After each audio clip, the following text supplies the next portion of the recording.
Welcome है एक नए चैप्टर 12th के करंट इलेक्ट्रिसिटी में। इससे पहले हम लोग पढ़े थे इलेक्ट्रोस्टैट, जिसमें हम लोग ये पढ़े थे कि कहीं जो चार्ज है अगर रेस्ट में है तो आसपास कौन कौन सा इफेक्ट होगा। अब हम लोग थोड़ा सा बात करेंगे कि अगर कहीं जो चार्ज है अगर वो रेस्ट में होने के बजाय अगर मोशन में हो तो उसके कारण क्या इफेक्ट होगा। ये चैप्टर एक बार ऑलरेडी आप लोग 10th में पढ़ चुके हैं, बिल्कुल उसी तरह से यहां भी है। अब थोड़ा सा डिटेल में इस चैप्टर में सबसे पहला टर्म अगर बात करें विच इलेक्ट्रिक करंट, जो आप 10th में पढ़े थे कि कहीं भी चार्ज अगर मूव कर रहा है, किसी भी जगह पे चार्ज अगर फ्लो कर रहा है तो जो rate of flow, rate of मतलब टाइम के हिसाब से, जो पर यूनिट टाइम जो चार्ज फ्लो कर रहा होगा, rate of flow of charge is called as electric current. Electrostatics में हम लोग चार्ज के रेस्ट में रहने का बात किए थे, यहां पे चार्ज के रेस्ट में रहने के बजाय चार्ज के मोशन का बात करें। एंड किसी भी वायर में किसी भी जगह से जो चार्ज पास कर रहा है, चार्ज जो पर यूनिट टाइम पास कर रहा होगा, that is rate of flow of charge is called as electric current. और याद कीजिए, जहां भी कोई फिजिकल क्वांटिटी अगर टाइम के हिसाब से चेंज करने का बात है तो हमेशा दो डिफाइन होता है, एक एवरेज एक इंस्टेंटेनियस। बिल्कुल सेम तरीके से यहां भी जो भी फिजिक्स का क्वांटिटी फिजिकल क्वांटिटी अगर टाइम के हिसाब से डिफाइन है तो हमेशा एवरेज डिफाइन होगा और इंस्टेंटेनियस। दोनों में अंतर क्या है?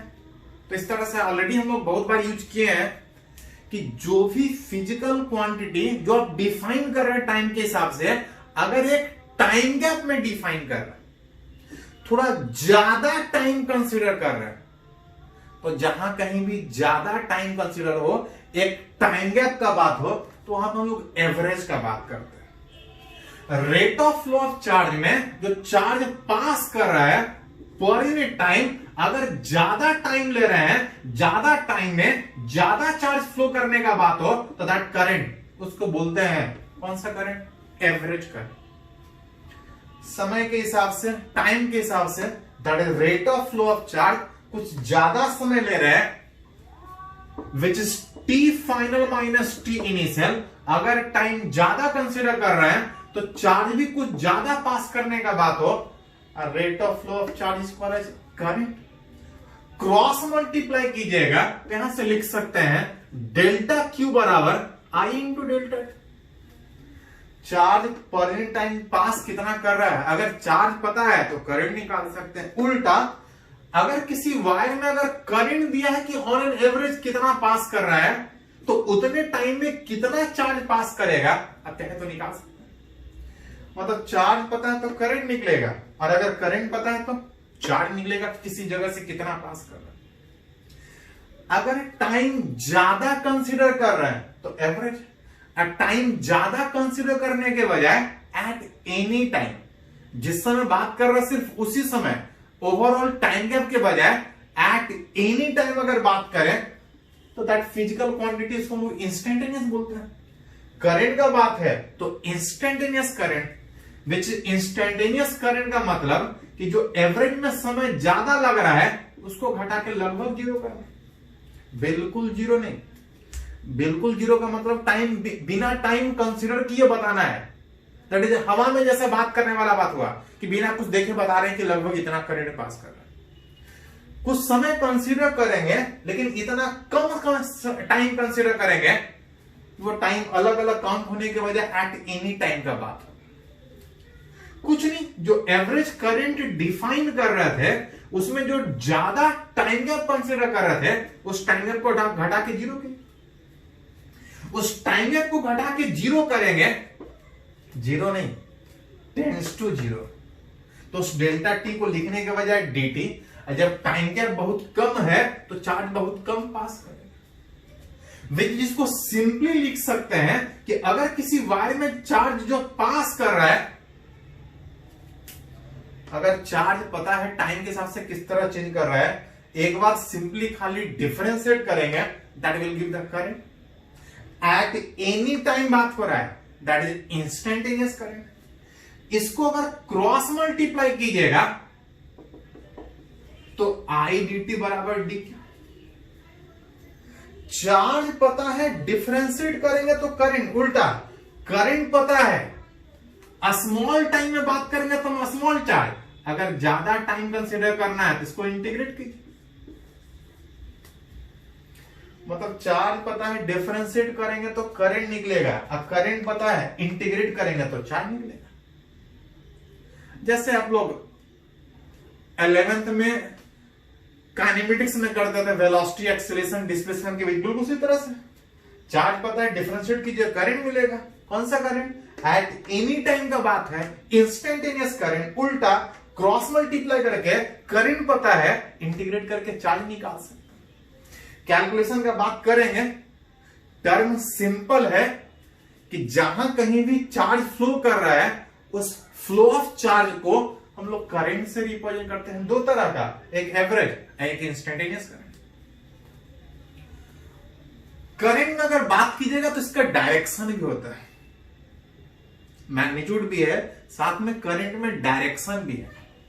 एंड कहीं भी किसी वायर में जो चार्ज फ्लो कर रहा है, जिस डायरेक्शन में पॉजिटिव चार्ज फ्लो कर रहा होगा, the direction of current is along the direction of flow of positive charge. किसी भी वायर में जिस डायरेक्शन में पॉजिटिव चार्ज मूव कर रहा होगा, करंट का डायरेक्शन वही कंसीडर करता है। करंट में डायरेक्शन भी होता है, जैसे हम लोग बोलते कर रहे हैं कि वायर में करंट इधर जा रहा है, किधर जा रहा है।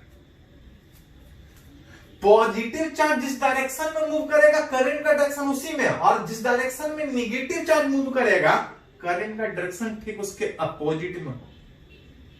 मतलब जिधर पॉजिटिव चार्ज जा रहा है, करंट का डायरेक्शन उधर, और जिधर नेगेटिव चार्ज जा रहा है, करंट का इफेक्ट उसके ठीक अपोजिट डायरेक्शन। मैग्नीट्यूड भी है, साथ में डायरेक्शन भी है, लेकिन it is not a vector.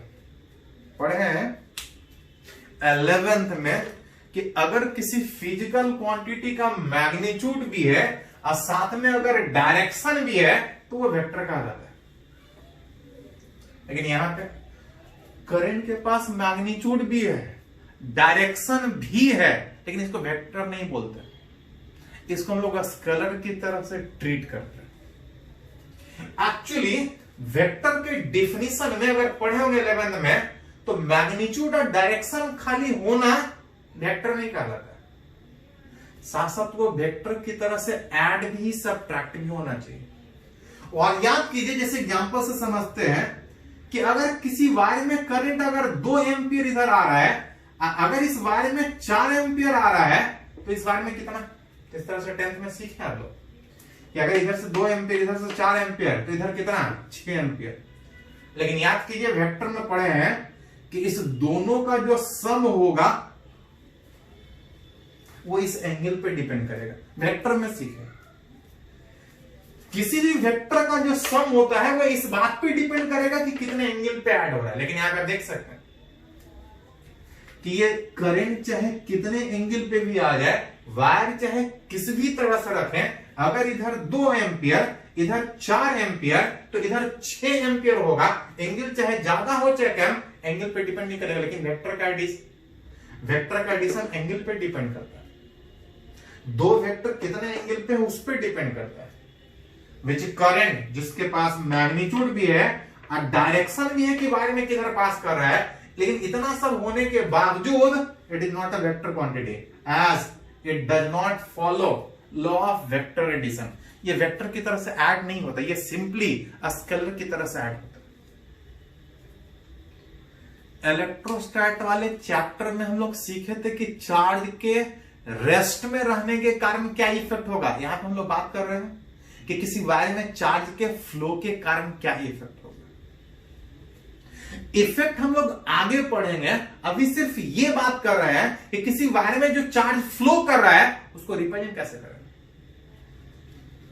Charge जो फ्लो कर रहा है उसको रिप्रेजेंट करता है इलेक्ट्रिक करंट। क्या है तो डिफिनेशन सीखे, कुछ कैलकुलेशन भी सीखेंगे, अलग अलग केस में देखेंगे कि करंट कैसे रिलेट होगा।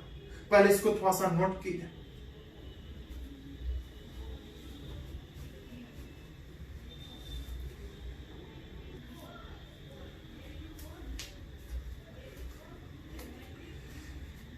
तो एक नए चैप्टर में हम लोग सीख रहे हैं कि चार्ज रेस्ट में रहने के बजाय चार्ज अगर मोशन में है तो इफेक्ट क्या होगा। इफेक्ट अभी हम लोग नहीं पढ़ रहे हैं, अभी हम लोग ये बात कर रहे हैं कि जो चार्ज मूव कर रहा है उसके मोशन को जो हम लोग करंट से डिफाइन कर रहे हैं वो करंट कितना होगा उसको रिलेट कैसे करें। डिफिनीशन सीखे हैं, थोड़ा सा कुछ एग्जांपल से हम लोग बात करते हैं, तो फिर अलग अलग केस में और भी करंट निकालना सीखेंगे। पहले कुछ न्यूमेरिकली थोड़ा बात करते हैं। दिया है कि किसी वायर में चार्ज जो टाइम के हिसाब से चेंज कर रहा है Q बराबर AT प्लस BTS। टाइम के हिसाब से किसी वायर में डिफरेंट टाइम पे जो चार्ज पास कर रहा है वो कुछ इस रिलेशन में चेंज कर रहा है। T इस टाइम Q चार्ज दिया है A और B जिसका न्यूमेरिकल वैल्यू दिया है। A और B का न्यूमेरिकल वैल्यू दिया है, जिसको इतना लिखने के बजाय ऐसा लिखना चाहिए, इतना लिखना चाहिए था। A और B के टर्म में क्यों दिया है तो ध्यान रखिए, फिजिक्स में अगर ऐसा लिखते हैं, हम लोग बहुत जगह लिखते भी हैं आदत खराब होने के कारण, लेकिन ऐसा लिखना गलत माना जाता है। एक्चुअली फिजिक्स में जहां कहीं भी जो भी इक्वेशन लिखा जाता है वो डायमेंशन के हिसाब से सही होना चाहिए। और बहुत बार हम लोग सीखे हैं कि फिजिक्स में वेलोसिटी और टाइम कभी ऐड नहीं हो सकता। जैसे अगर आपसे कोई बोले कि 1 kg मैंगो में 1 kg एप्पल हम लोग नहीं निकाल सकते हैं, 1 kg मैंगो में 1 kg एप्पल नहीं निकाल सकते हैं, साथ साथ 1 kg मैंगो में अगर 1 kg एप्पल अगर जोड़ेंगे तो रिजल्ट गड़बड़ हो जाएगा, उसको ना मैंगो बोल पाएंगे ना एप्पल बोल पाएंगे। एक्चुअली फिजिक्स में जब भी ऐड करने का बात होता है या सब्ट्रैक्ट करने का बात होता है तो हमेशा same physical quantity. Mango mango से ऐड होगा, मैंगो मैंगो से ही सब्ट्रैक्ट होगा, एप्पल से ना ऐड होगा ना सब्ट्रैक्ट होगा, हाँ मल्टीप्लाई हो सकता है। बेसिकली फिजिक्स में जब हम बात करते हैं तो जहां कहीं भी ऐड करने का बात होगा या सब्ट्रैक्ट करने का बात होगा तो हमेशा सेम फिजिकल क्वांटिटी। और जहां कहीं भी फिजिक्स में इक्वेशन लिखा जाता है तो प्रॉपर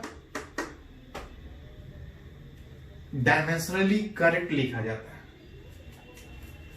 अगर कहीं लिखा है तो चाहे जो कुछ भी हो, अगर ये किसी के साथ ऐड हो रहा है तो ये तभी ऐड होगा जब दोनों सेम फिजिकल क्वांटिटी, जिसको हम लोग प्रिंसिपल ऑफ होमोजेनिटी बोलते हैं।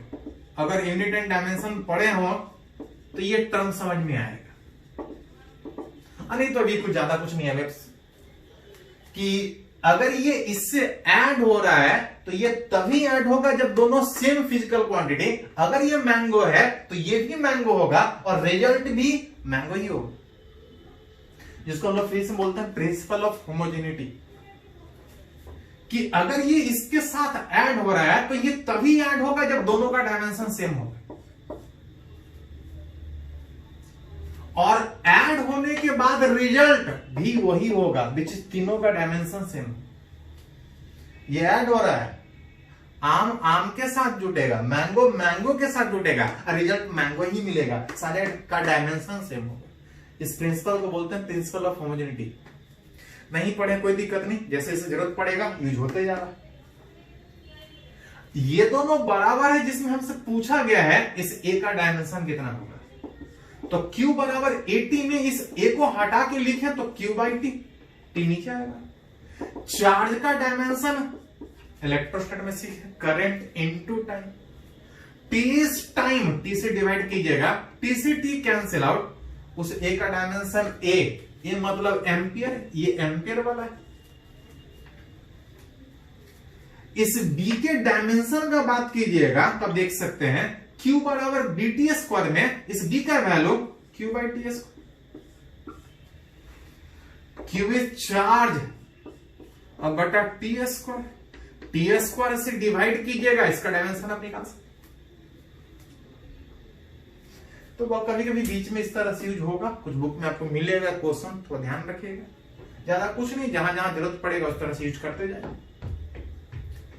किसी वायर में टाइम के हिसाब से जो करंट चार्ज दिया था वो इस रिलेशन से दिया है। ये तो चार्ज दिया है, लेकिन चार्ज के बजाय पूछा कुछ और है। क्या पूछा है?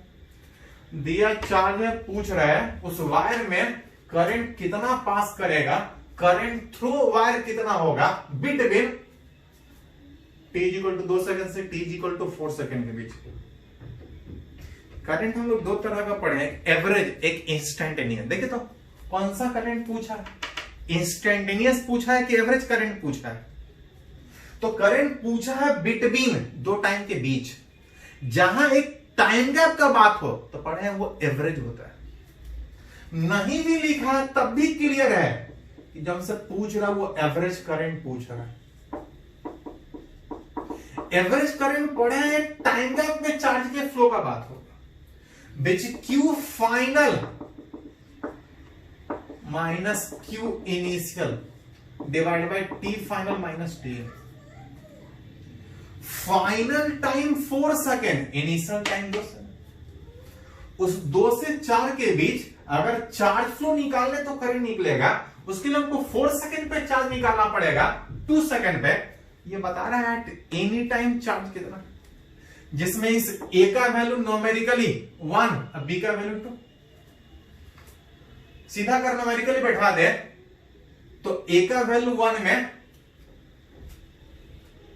यहां पे एक बार लिख लेते थोड़ा सा, t plus T square, t plus 2t square. ऐसा लिखना डायमेंशनली गलत है, इसलिए ऐसा लिखा गया था। 4 पे चाहिए तो जहां जहां t है वहां पे 4 बैठो।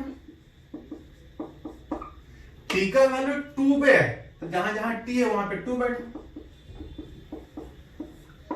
अरेंज करो, 16 32 प्लस 4 36, 4 8 10,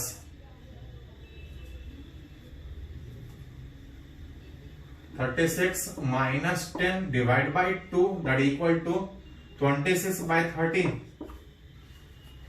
26 by 2 13 है। एक टाइम गैप बिटवीन बोला था, इसमें एक टाइम गैप के बजाय बोल रहा है किसी वायर में जो चार्ज लगातार पास कर रहा है उस चार्ज के फ्लो के कारण जो करंट है एट एनी मोमेंट, 2 पे चाहिए और 4 पे, लेकिन बिटवीन नहीं चाहिए। 2 पे अलग चाहिए, 4 पे अलग चाहिए। दैट मीन्स इस बार हमसे जो पूछा है वो इंस्टेंटेनियस करंट पूछा। किसी वायर में चार्ज अगर फ्लो पता था, इंस्टेंटेनियस करंट सिंपली खाली डिफरेंशिएट करके निकालते थे। चार्ज उस वायर में कितना है वो हमको पता है, Q बराबर T प्लस 2T स्क्वायर। एक बार डिफरेंशिएट कर दीजिए 1 प्लस 4T। अगर करंट 2 पे चाहिए तो 2 पे निकालेंगे, अगर 4 सेकंड पे चाहिए तो 4 सेकंड पे निकलेगा। जहां जहां टी है वहां पे 2 बैठाएंगे, 1 plus 4 into 2 that equal to 9 ampere. T का वैल्यू 4 बैठाएंगे तो 1 plus 4 into 4 that is 17 ampere. जो पूछो दिया 4 था, करंट इस तरह से न्यूमेरिकली निकाल सकते हैं। पहले इसको थोड़ा सा नोट कीजिए, एक एग्जांपल इस तरह का और हम लोग बात करते हैं।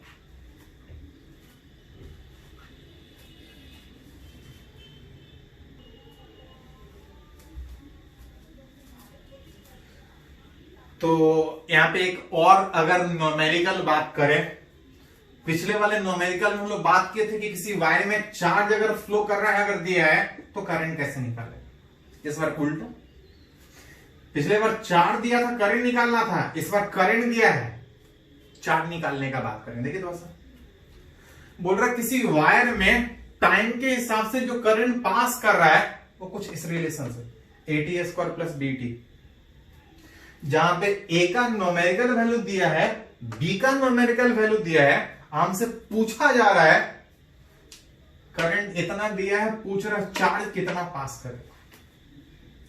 तो अगर पहले सीखे थे कि इस A और B का सीधा यहां पे न्यूमेरिकल देना डायमेंशनली गलत है, अलग से दिया जा रहा है। हाँ, जरूरत पड़ने पे A और B का डायमेंशन पिछले बार निकालना सीखे थे कि ये अगर ऐड हो रहा है तो तभी ऐड होगा जब दोनों का डायमेंशन सेम होगा, और इसका डायमेंशन सेम है तो इसका भी डायमेंशन सेम होगा। आम आम के साथ जुड़ेगा और रिजल्ट आम ही होगा, इमली नहीं होगा। जरूरत पड़े तो आप रिलेट कर सकते हैं। करंट दिया है इस रिलेशन से, पूछ रहा है चार्ज कितना पास करेगा। Rate of flow of charge current था, क्रॉस मल्टीप्लाई करके निकाल रहे थे, तो चार्ज बराबर IDT का इंटीग्रेशन था। मतलब अगर किसी वायर में करंट अगर एट एनी टाइम दिया है, सिंपली अगर खाली इंटीग्रेट कर लें, मेरा चार्ज निकल जाएगा उस वायर से कितना पास किया था। जहां से इस करंट का वैल्यू अगर न्यूमेरिकली बैठा दे 3t स्क्वायर प्लस 2t का इंटीग्रेशन कहां से कहां तक, तो जहां से जहां तक बोलेगा 2 से 4 सेकंड के बीच पूछा। 3t स्क्वायर का इंटीग्रेशन t क्यूब होगा, 2t का integration which is t square, limit बैठा दी। जहां जहां अपर लिमिट में t था वहां पे 4 बैठाएंगे तो 4 cube plus 4 square. Lower limit में जहां जहां t है वहां पे 2 में 2 क्यूब प्लस 2 स्क्वायर। ओवरऑल 64 और plus 16, 64 plus 16 that is 80 minus 8 plus 4 that is 12 that is 68। 4 था 68, अगर सारा डाटा ऐसा ही में है तो 68 कूलम आपका। 4 दिया था, डिफरेंशिएट कर रहा था, करंट निकाल रहा था। करंट दिया है, सिंपली इंटीग्रेट करेंगे, चार्ज निकलेगा। इसी में एक और क्वेश्चन है, इस बार देखिए थोड़ा सा पूछ रहा है, दिया है करंट उसी वायर में टाइम के हिसाब से किस तरह चेंज करेगा। अब पूछा है करंट ही, दिया भी करंट है, पूछा भी करंट है, लेकिन अंतर है। दिया करंट एट एनी टाइम है, डिफरेंट टाइम पे, लेकिन यहां पे डिफरेंट टाइम के बजाय हमसे बिटवीन एक टाइम गैप में पूछा है। 2 सेकेंड और 4 सेकेंड के बिटवीन बीच में पूछा है। दिया इंस्टेंटेनियस है, पूछा एवरेज। अगर इंस्टेंटेनियस पूछता तो जो बोलता वो बैठा देते, 2 पे पूछता तो 2 बैठा देते, 3 पे पूछता तो 3 बैठा देते। दिया है करंट एट एनी टाइम, पूछा है current between that is average current, और एवरेज करंट कुछ ऐसा था। वैसे डेल्टा टी का मतलब T final minus T initial. उस टी फाइनल का वैल्यू 4 सेकेंड और टी इनिशियल का वैल्यू 10। अगर हम डेल्टा क्यू निकाल ले तो मेरा करंट एवरेज निकलेगा। और डेल्टा क्यू कितना चार्ज फ्लो किया है थोड़ी देर पहले निकालना सीखा था कि अगर दिया इंस्टेंटेनियस करंट है, चार्ज फ्लो कितना हुआ अगर निकाल ले उस बीच, कभी ज्यादा भी होगा कभी कम भी हुआ होगा।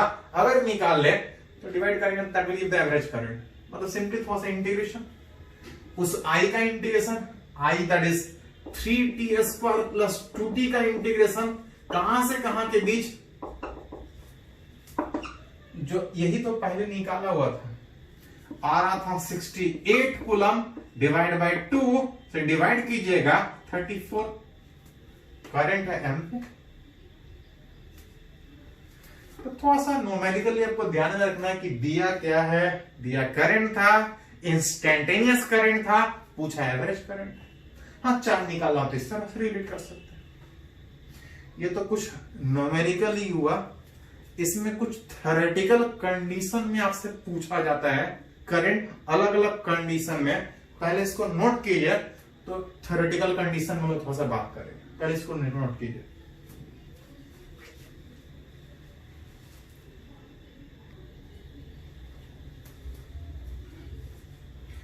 तो अभी तक हम लोग डिफाइन की कि करंट होता क्या है, थोड़ा सा न्यूमेरिकली सीखे कि उस चार्ज के कारण, चार्ज के फ्लो के कारण जो करंट होगा उसको न्यूमेरिकली कैसे निकालेंगे, उल्टा करंट पता है तो चार्ज कैसे निकलेगा। इसी में थोड़ा सा हम लोग को जरूरत पड़ता है करंट डिफरेंट केस में, अलग अलग कंडीशन में किसी वायर से जो करंट पास करेगा वो कैसे रिलेट होगा। जहां पे पहला कंडीशन मान के चल रहा है कि if N1 and N2 be the number of charge having each का मैग्नीट्यूड, बोल रहा है कि किसी क्रॉस सेक्शन से, ध्यान रखिए करंट में क्रॉस सेक्शन ज्यादा हो कम हो कोई फर्क नहीं पड़ता, क्योंकि जो डिफिनेशन था कि किसी क्रॉस सेक्शन से कितना चार्ज पर यूनिट टाइम पास कर रहा है, क्रॉस सेक्शन कम हो ज्यादा हो करंट को उससे फर्क नहीं पड़ेगा, बस चार्ज पर यूनिट टाइम में सेम पास करना चाहिए। किसी क्रॉस सेक्शन से कुछ पॉजिटिव चार्ज भी है और कुछ नेगेटिव चार्ज भी, और ऐसा ऐसा एक चार्ज नहीं है, ऐसा ऐसा N1 चार्ज और N2 charge. If N1 and N2 be the number of charge, ऐसा ऐसा N1 चार्ज और ऐसा ऐसा N2, कुछ नंबर ऑफ चार्ज, एक नहीं ऐसा तो ढेर सा चार्ज है, एंड ईच हैविंग, हर एक का मैग्नीट्यूड, ऐसा ऐसा जितना भी चार्ज है हर एक पे पॉजिटिव Q1 और नेगेटिव पे माइनस Q2, ऐसा ऐसा इतना नंबर, ऐसा ऐसा इतना number flowing through a wire, किसी क्रॉस सेक्शन से पास कर रहा है, और जो पास कर रहा है इतना पर सेकेंड पास कर रहा है, पर यूनिट टाइम, जितना ज्यादा टाइम कंसीडर करेंगे उतना ज्यादा चार्ज पास करेगा। वो भी पहले केस में ये मान के चल रहे हैं कि सारा चार्ज एक ही डायरेक्शन में पास कर रहा है, सारा चार्ज एक ही डायरेक्शन में पास कर रहा है, मतलब क्वेश्चन कंडीशन हुई कि करंट सारे केस में कितना होगा, विच इज करंट निकालना है। करंट था delta Q by delta T, जिसमें यहां पे अगर बात कीजिएगा तो इस प्लस Q1 के कारण भी होगा और उस माइनस Q2 के कारण भी होगा। मतलब जो करंट का बात जो आप सोच रहे हैं delta Q by delta T, उस Q1 के कारण भी सोचना पड़ेगा और Q2 के कारण भी सोचना पड़ेगा। याद कीजिए पढ़े हैं कि जिधर पॉजिटिव चार्ज मूव करता है करंट उसी डायरेक्शन में होगा, और जिधर निगेटिव चार्ज मूव करता है करंट उसके ठीक अपोजिट डायरेक्शन में, एक इधर जा रहा है एक इधर जा रहा है। जब नेट करंट जोड़ने का बात करेंगे तो दोनों ऐड नहीं होगा, दोनों चार्ज एक ही डायरेक्शन में पास कर रहे हैं। एरिया कम हो ज्यादा उससे नहीं फर्क पड़ता है, बस चार्ज सेम पास करना चाहिए हर जगह। जब तक नहीं कुछ बोला जाए, चार्ज बीच में अटकने के बजाय जितना चार्ज आ रहा है उतना ही आगे बढ़ेगा। सारा चार्ज एक ही डायरेक्शन में पास कर रहा है, लेकिन एक पॉजिटिव और एक निगेटिव होने के कारण करंट ऐड होने के बजाय करंट सबट्रैक्ट होगा, विच इज Q1 के कारण अलग हमको निकालना पड़ेगा और Q2 के कारण हमको अलग निकालना पड़ेगा। हाँ, दोनों का करंट ऐड होने के बजाय सबट्रैक्ट होगा, क्योंकि करंट का डायरेक्शन दोनों के अपोजिट। जहां पे उस Q1 वाला का बात कीजिएगा तो ऐसा ऐसा एक चार्ज नहीं, N1 चार्ज था। आइए सारा चार्ज कितने टाइम में बात था, ये सारा चार्ज जो पास कर रहा पर यूनिट टाइम। दूसरे केस में बात कीजिएगा तो N2 Q2 विच एक सेकेंड माइनस Q2 की प्लस Q2। तो साइन कन्वेंशन पहले ही ले चुके हैं कि नेगेटिव चार्ज आगे जाने के कारण करंट पीछे, साइन कन्वेंशन आप ले चुके। एक ही साइन कन्वेंशन को फिर से बार बार नहीं कंसीडर करेंगे। साइन कन्वेंशन पहले से कंसीडर करने के कारण जब यहां पे ऐड होने का बात होगा तो प्लस Q2 ना कि माइनस Q2। ये 1 1 हट गया, बच जाएगा N1 Q1 minus N2 Q1।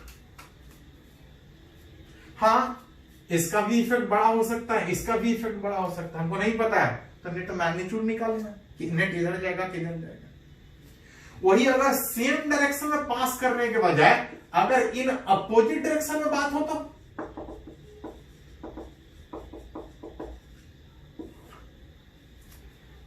किसी क्रॉस सेक्शन से चार्ज Q1 Q2 ऐसा ऐसा N1 N2 सारा चार्ज सेम जाने के बजाय इस बार अपोजिट डायरेक्शन में जा रहा है, लेकिन पता है कि दोनों का करंट का डायरेक्शन सेम होगा। नेट करंट निकालिएगा, उस प्लस Q1 और माइनस Q2 वाला ऐड होने में N1 Q1 और माइनस के बजाय दोनों ऐड हो गए। इसमें अपोजिट डायरेक्शन होने के कारण सब्ट्रैक्ट हो रहा था। तो जैसा कंडीशन बोला जाए हम इसी को न्यूमेरिकली बोलेगा, इतना नंबर ऑफ चार्ज हर एक पे चार्ज का न्यूमेरिकल वैल्यू देगा, बैठा देगा, निकल जाएगा करंट उस वायर से कितना पास करेगा। ये तो एक कंडीशन हुआ। इस तरह से कुछ और कंडीशन में बात करेंगे, पहले इसको नोट कीजिए।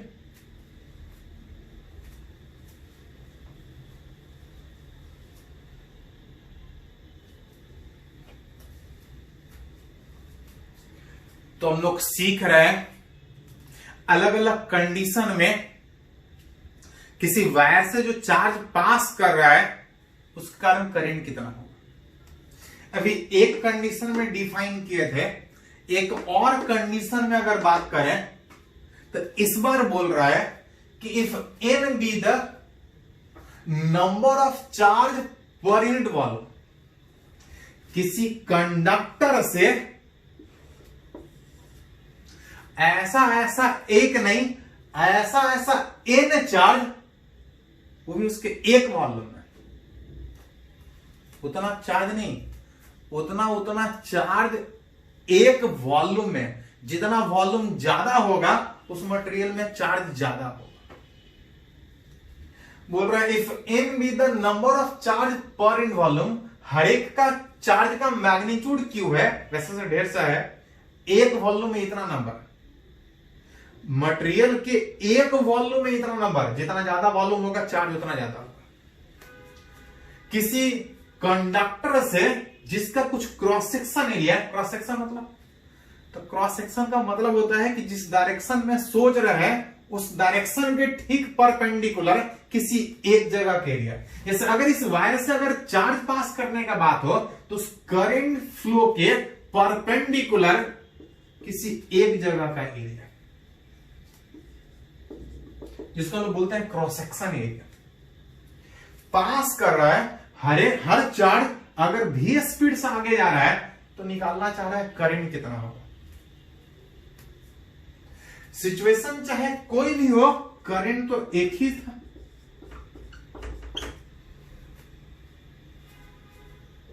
कितना चार्ज पर सेकेंड पास कर रहा है। मान लेते हैं किसी पर्टिकुलर समय में कहीं से कोई चार्ज स्टार्ट किया, यहां रहने के बजाय लगातार आगे बढ़ रहा था। मान ले रहे हैं t = 0 पे यहां स्टार्ट यहां से किया, कुछ देर के बाद चार्ज यहीं रहने के बजाय अगर वो भी स्पीड से आगे बढ़ रहा है तो कुछ देर के बाद ये कहीं यहां रहेगा। t = 0 पे यहां था, आफ्टर सम टाइम्स ये यहां पे, यहां से चार्ज लगातार आगे बढ़ रहा है, कुछ समय के बाद यहां पहुंच रहा है, इसके पीछे पीछे ढेर सारा चार्ज आ रहा होगा, इसके आगे भी चार्ज होगा। कुछ समय के बाद अगर ये यहां पहुंच रहा है तो इससे आगे वाला कहां पहुंचा होगा, तो अगर ये यहां पहुंचा तो इसके आगे वाला इससे आगे निकल जाए। इसके पीछे जो आ रहा होगा वो, तो इसके पीछे जो भी आ रहा होगा, जो यहां से पास कर रहा होगा, अगर पहला वाला यहां तक पहुंचा है तो पीछे पीछे जो भी आ रहा होगा सब इसी के बीच पहुंचा होगा। हम निकालना चाहते हैं कि किसी जगह से चार्ज पर इन टाइम कितना पास कर, दैट इज करंट कितना हो।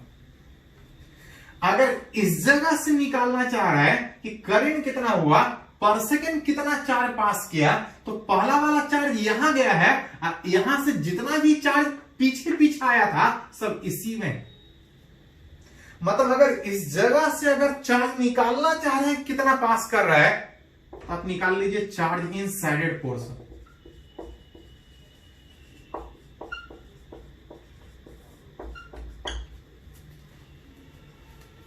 फिर से देखो, चार्ज लगातार पास कर रहा है, ऐसा एक नहीं, हर जगह चार्ज है। ये तो एक वॉल्यूम का चार्ज, हर जगह चार्ज, हर चार्ज आगे बढ़ने का कोशिश कर रहा है। अगर किसी एक जगह से निकालना चाहते हैं कि करंट कितना पास किया, तो उनको निकालना पड़ेगा कि यहां से चार्ज कितना पास किया, यहां से कितना चार्ज पास किया। उसके लिए पहला वाला अगर यहां तक पहुंचा, तो पीछे पीछे यहां से जो भी आया है सब यही रहा है। मतलब इतने पोर्शन में अगर चार्ज निकाल ले उस साइडेड पोर्शन में, तो सारा चार्ज उसी से आया था कितने समय में। तो अगर पहला वाला यहां तक पहुंचा इतने समय में, उसके पीछे पीछे जितना भी चार्ज आया है सब यहीं पे है। कितने समय में, डेल्टा टी, जितना समय आप सोच रहे हैं। जितना ज्यादा समय सोचिएगा उतना ज्यादा आगे बढ़ेगा। चार्ज उस साइडेड पोर्शन में कितना, तो एक वॉल्यूम में इतना चार्ज, इतना चार्ज नहीं, इतना नंबर ऑफ चार्ज, इतना नंबर एक वॉल्यूम में, और हर एक का मैग्नीट्यूड कितना, क्यू। तो एक पे इतना, तो एन पे कितना, एक बॉडी पे इतना चार्ज, तो एन बॉडी पे कितना चार्ज, एन क्यू। लेकिन इतना चार्ज कहां पे है, एक वॉल्यूम में। हमको कितना वॉल्यूम चाहिए, इतना वाला वॉल्यूम, जितने से चार्ज लगातार आगे बढ़ के यहां पहुंच जाए। अगर ये भी स्पीड से बढ़ रहा था, तो आगे कितना बढ़ेगा, एस बराबर वी टी। एक वॉल्यूम में इतना चार्ज, हमको चाहिए इतने वॉल्यूम में कितना चार्ज जो इससे पास किया। एक वॉल्यूम में इतना चार्ज, इसका वॉल्यूम निकालेगा तो area into length which A into V into delta T, divide by delta T कीजिएगा तो हट जाएगा विच current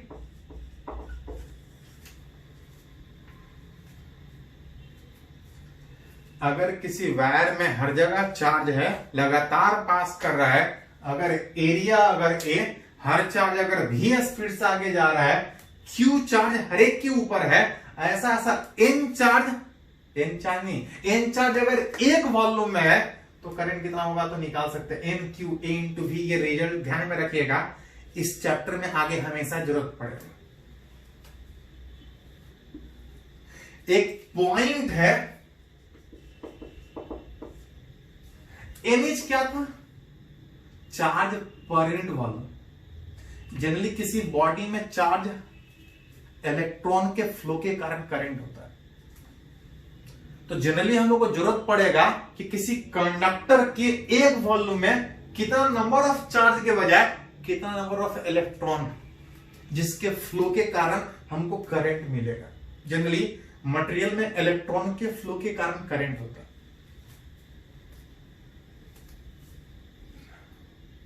which number of charge के बजाय number of electron which per unit volume, या इसको बोल सकते हैं charge density of electron in a conductor.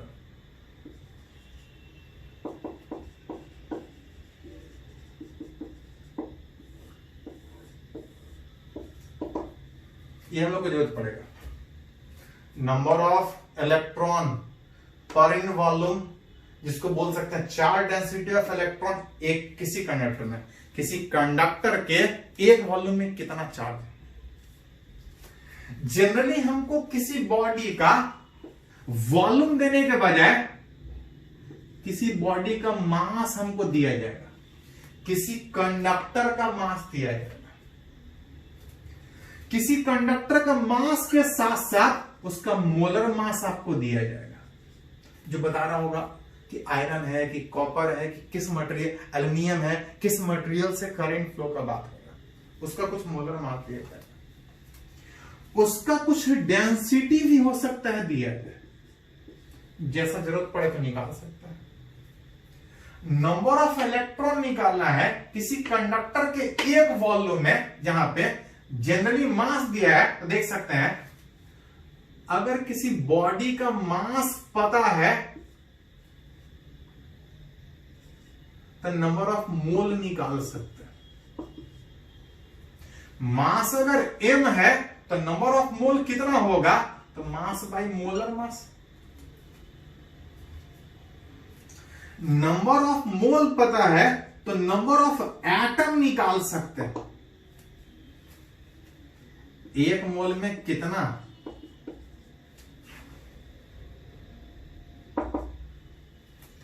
तो एक मोल में कितना Avogadro number of atom. Number of atom पता है, हमको नंबर ऑफ इलेक्ट्रॉन चाहिए। ध्यान दीजिए, नंबर ऑफ इलेक्ट्रॉन के बजाय किसी बॉडी में कितना चार्ज है करंट उससे नहीं होता है, कितना चार्ज फ्लो कर रहा है करंट उससे होता है। किसी बॉडी में कितना इलेक्ट्रॉन है उससे नहीं करंट पास करता है, कितना इलेक्ट्रॉन फ्री है जिसके कारण करंट पास करेगा। इंसुलेटर उसमें भी इलेक्ट्रॉन होता है लेकिन करंट उससे नहीं पास करता है। कंडक्टर है जिसमें इलेक्ट्रॉन फ्री होता है, करंट उससे पास करता है। तो हमको इलेक्ट्रॉन के बजाय करंट निकालने के लिए नंबर ऑफ फ्री इलेक्ट्रॉन जिसके मोशन के कारण करंट हो, वो हमको चाहिए। नंबर ऑफ इलेक्ट्रॉन के बजाय अगर नंबर ऑफ फ्री इलेक्ट्रॉन का अगर बात करें तो इतना नंबर ऑफ एटम था, और जब तक नहीं कुछ बोला जाए ईच एटम कंट्रीब्यूट 1 इलेक्ट्रॉन।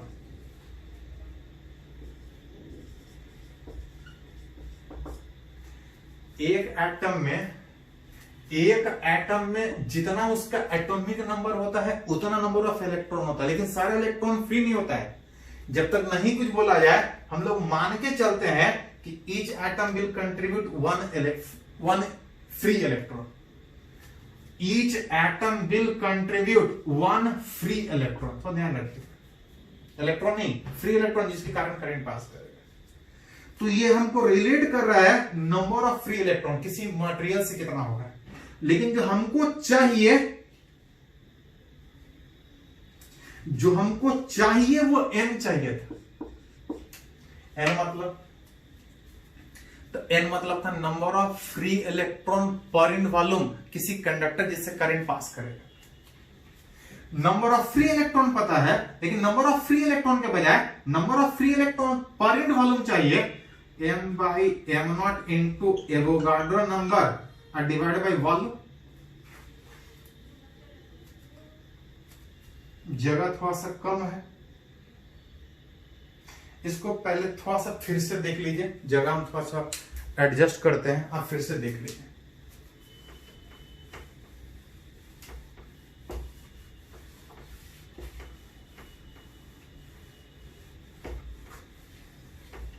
एक तरह से रिवीजन भी हो जाएगा, देख लीजिए। थोड़ा सा रिलेट करना चाह रहे हैं किसी कंडक्टर में फ्री इलेक्ट्रॉन जिसके कारण करंट होगा, वो पर यूनिट वॉल्यूम कितना है, जिसको चार्ज डेंसिटी भी बोलते हैं। जनरली किसी कंडक्टर का मास दिया जाएगा, मास पता है तो नंबर ऑफ मोल निकाल सकते हैं, mass by molar mass. Number of mole पता है तो नंबर ऑफ एटम निकाल सकते हैं, m by m0 into Avogadro number. Number of atom पता है तो नंबर ऑफ फ्री इलेक्ट्रॉन निकाल सकते हैं, इलेक्ट्रॉन नहीं, फ्री इलेक्ट्रॉन, जहां पे each atom will contribute 1 free electron. Each atom will contribute 1 free electron, electron नहीं, जिसके कारण करंट पास करेगा, फ्री इलेक्ट्रॉन। लेकिन जो हमको चाहिए वो चार्ज डेंसिटी चाहिए, नंबर चार्ज डेंसिटी, कितना free electron per unit volume. Total number of free electron इतना था which is per unit volume. Mass by volume divide कीजिएगा तो डेंसिटी,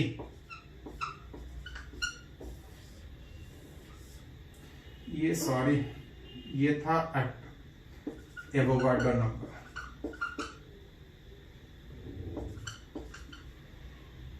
फिर से देख लो, दिया मास है, मोलर मास से डिवाइड किया तो नंबर ऑफ मोल निकला। Each mole consist of Avogadro number of atom, इतना नंबर ऑफ एटम उतने मास में निकला। हमको नंबर ऑफ एटम में नंबर ऑफ फ्री इलेक्ट्रॉन चाहिए। Each atom will contribute 1 free electron, इतना नंबर ऑफ फ्री इलेक्ट्रॉन जिसके कारण करंट पास करेगा। लेकिन हमको नंबर ऑफ फ्री इलेक्ट्रॉन के बजाय number of free electron per unit volume चाहिए जिसके कारण करंट पास करेगा। Mass by volume is density. इस पे तो जेईई मेन में क्वेश्चन भी पूछा था। हम लोग बात करेंगे कि अगर किसी कंडक्टर का डेंसिटी पता है, एवोगाड्रो नंबर पता है, उसका मोलर मास पता है, तो उसके एक वॉल्यूम में कितना फ्री इलेक्ट्रॉन होगा जिसके कारण करंट पास करेगा। आप चाहे तो रिलेट कर सकते हैं। चलो इसको नोट करो पहले।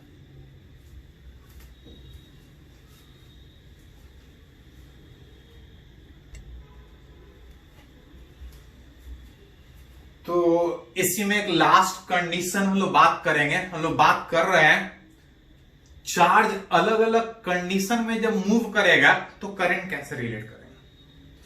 इसमें एक लास्ट है कि अगर कोई चार्ज अगर बराबर स्पीड से किसी सर्कुलर पाथ पे मूव करेगा तो करंट कितना होगा।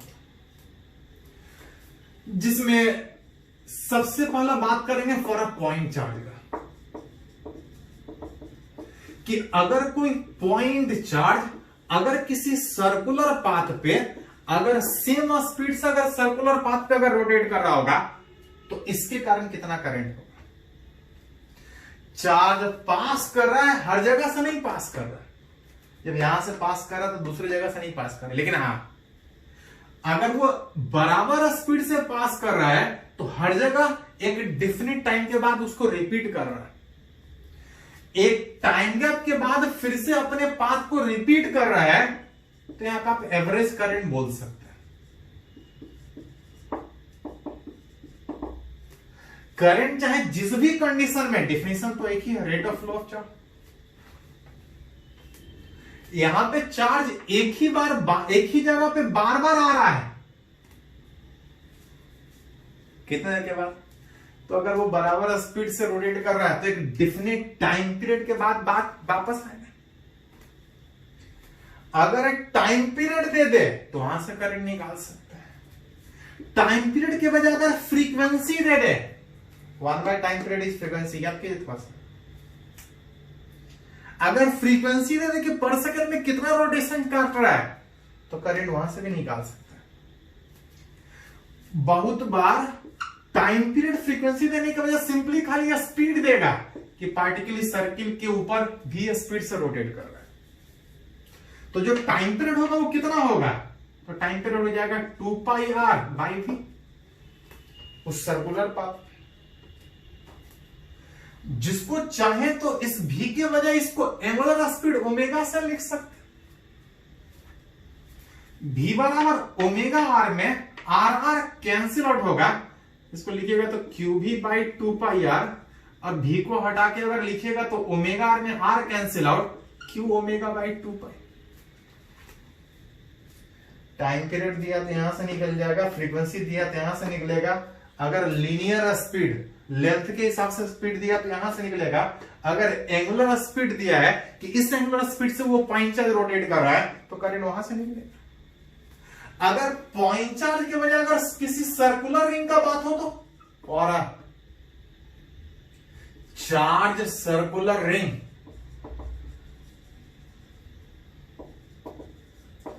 rotating about its axis,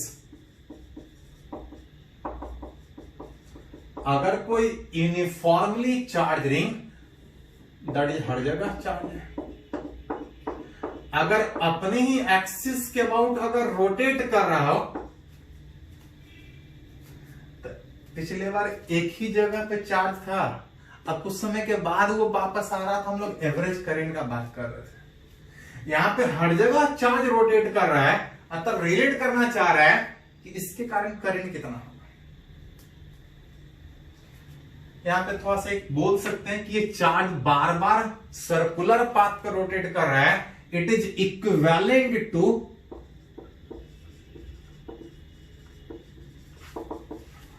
a circular current.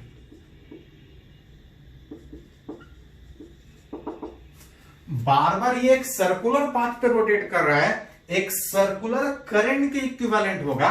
यहां भी चार्ज सर्कुलर पाथ पे रोटेट कर रहा है, ये भी एक सर्कुलर करंट का ही बात होगा। एक पॉइंट चार्ज के रोटेशन के कारण कितना करंट था निकाले थे, इसमें ऐसा ऐसा छोटा छोटा बहुत सा पॉइंट चार्ज, कुछ नहीं, छोटा का पता है, टोटल निकालने के लिए सिंपली इक्विवेलेंट